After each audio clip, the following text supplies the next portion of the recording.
Современные атомные станции соответствуют международным стандартам и строятся в соответствии с техногенными требованиями. Они способны работать даже в чрезвычайных ситуациях. Такое мнение выразил проектный менеджер МАГАТЭ Чираю Батра.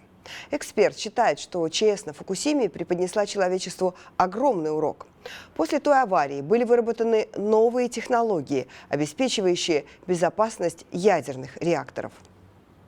Во время катастрофы в Японии никто не пострадал. Учитывая, что жертв не было, даже при самой крупной аварии, несложно понять, что ядерных технологий не стоит опасаться. Тем более у Казахстана большой опыт по части обеспечения ядерной безопасности. Вы являетесь примером для многих стран. Поэтому, если у вас построят АЭС, то она, безусловно, будет соответствовать всем требованиям безопасности. И о преимуществе атомной энергетики говорили сегодня члены Народного штаба за строительство АЭС. Они говорили с трудовым коллективом швейной фабрики в Астане. Желающие могли задать интересующие их вопросы, касающиеся предстоящего референдума.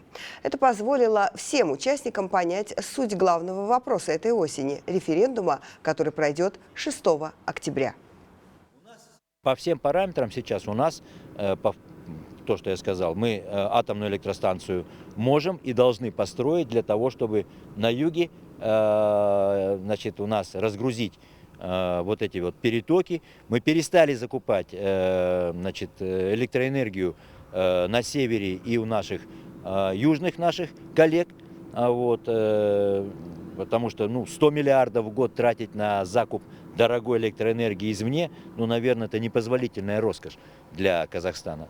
Вот, поэтому уверен, что прагматичный подход, а казахстанцы в основном прагматики, по сути своей, прагматичный подход, безусловно, победит, и на референдуме мы примем решение.